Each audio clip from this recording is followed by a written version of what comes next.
Hello friends, welcome to my YouTube channel and my name is Akash Thakur. आज एक नई video के साथ हाजिर हैं हम आपके साथ, जिसमें हम चर्चा करेंगे आपके मंत्री परिषद की कि मंत्री परिषद होता क्या है, राज्य मंत्री क्या होते हैं, उप मंत्री क्या होते हैं, मंत्री परिषद की नियुक्ति कैसे की जाती है, मंत्री परिषद को अपदस्थ कैसे किया जा सकता है। इन सभी विषयों के बारे में आज हम चर्चा करेंगे इस वीडियो में। तो दोस्तों अंत तक जरूर बने रहिएगा, हम देखेंगे आपके मंत्री परिषद के बारे में। तो सबसे पहले आप लोगों को बता देते हैं हम लोग कि मंत्री परिषद का जो विषय, मंत्री परिषद का जो विषय बताया गया है भारतीय संविधान में, वो अनुच्छेद 74 से लेके आपके 75 में है।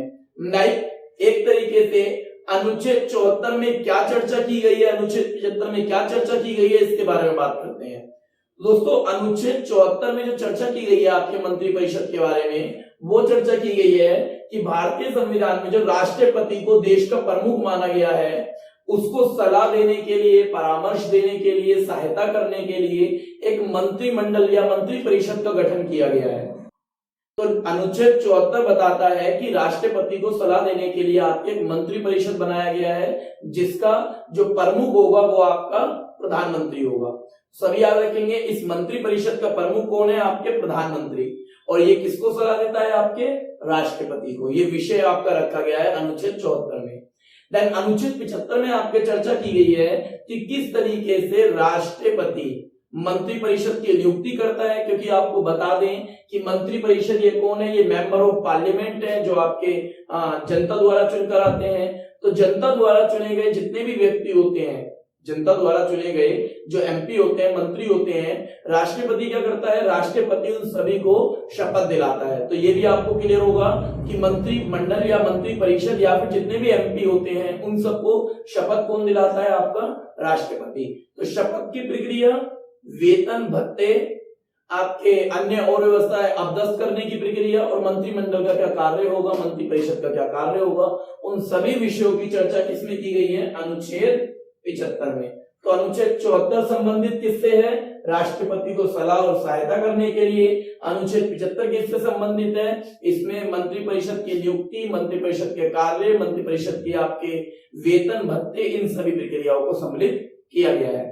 आगे हम चर्चा करेंगे कि राज्य मंत्री क्या होते हैं, उप मंत्री क्या होते हैं, आपके मंत्री परिषद क्या होते हैं, कैबिनेट मंत्री क्या होते हैं, इन सभी विषयों के बारे में। तो उसके बाद हम देखेंगे इनकी शक्तियां। ठीक है दोस्तों, चलिए दोस्तों बात करते हैं आपके कैबिनेट मंत्री की, आपके राज्य मंत्री की, उप मंत्री की, इनके बारे में चर्चा करते हैं।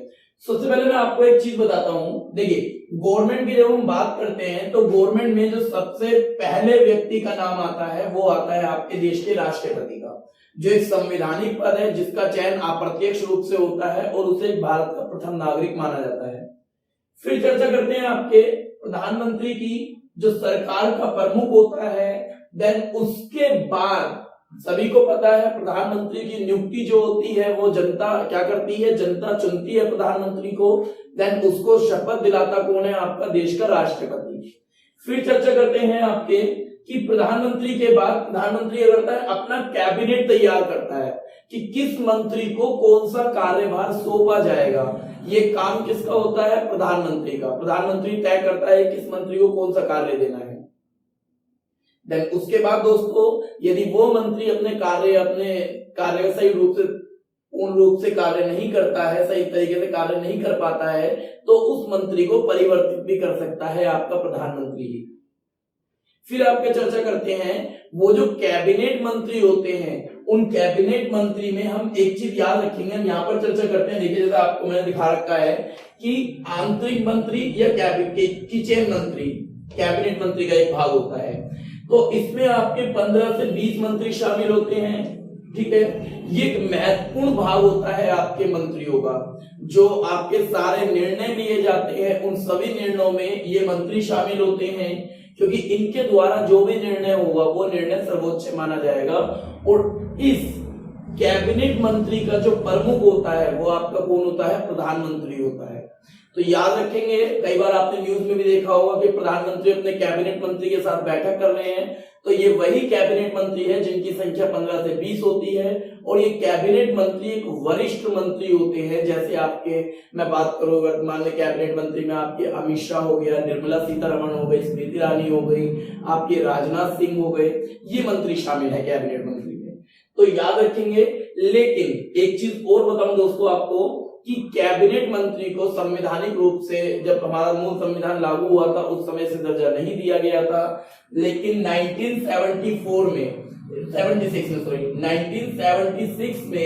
44वें संशोधन के द्वारा इसे संविधान में स्थान दिया गया है और इसे रखा कहां गया है दोस्तों, याद रखेंगे सभी, इसे अनुच्छेद 352 में रखा गया है। याद सभी रखेंगे, मोस्ट इंपोर्टेंट क्वेश्चन है आपके एग्जाम के नजरिए से भी और आपके समझने के नजरिए से। अगर हम देखें कि पता होना चाहिए प्रत्येक व्यक्ति को कि कैबिनेट मंत्री को स्थान कब दिया गया था और कौन से अनुच्छेद में उसे रखा गया है। तो आई होप सो आपको समझ आया होगा कि कैबिनेट मंत्री कौन है। कैबिनेट मंत्री को आप मंत्रिमंडल का भी दर्जा देते हैं। इनमें आपके 15 से 20 मंत्री शामिल होते हैं और संपूर्ण निर्णय जो भी सरकार के लिए जाते हैं दोस्तों, वो यही कैबिनेट मंत्री लेता है। और इसका प्रमुख कौन है, आपके प्रधानमंत्री। जब मूल संविधान बना था तब इसे संविधान में दर्जा नहीं दिया गया था, परंतु 1976 में आपके 44वें संशोधन के द्वारा इसे संविधान में स्थान दिया गया है। और कहां पर रखा गया है इसे, अनुच्छेद 352 में। सो आई होप सो आपको क्लियर हुआ होगा। फिर चर्चा करते हैं कि मंत्रियों को कितने भागों में बांटा गया है। दोस्तों सबसे पहले मैंने बात करी प्रधानमंत्री की, कैबिनेट मंत्री की बात करी। कैबिनेट मंत्री में आपके जितने मंत्री मैंने आपको बताए। अब बात करते हैं राज्य मंत्री की, कि राज्य मंत्री क्या होते हैं, उप मंत्री क्या होते हैं। ठीक है, तो याद रखेंगे कैबिनेट मंत्री हैं, कैबिनेट मंत्री के असिस्टेंट के रूप में, या आप कह दो कैबिनेट मंत्री से जो नीचे मंत्री आते हैं उन्हें हम राज्य मंत्री बोलते हैं।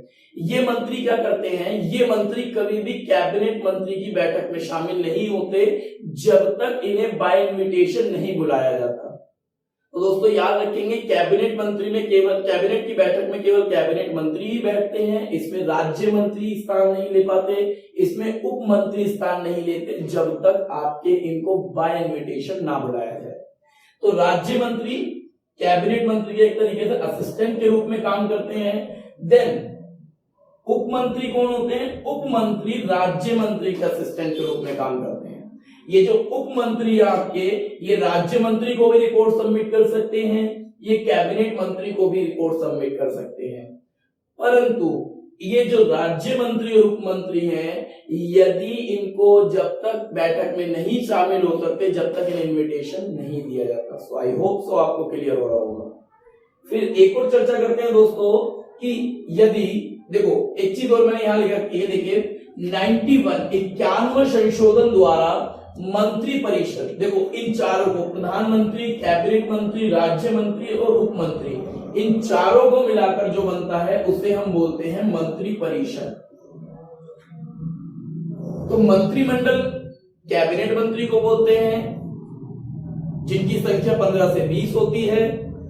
देन मंत्री परिषद प्रधानमंत्री, कैबिनेट मंत्री, राज्य मंत्री और उप मंत्री, ये चारों व्यक्ति आपके मंत्री परिषद में शामिल होते हैं।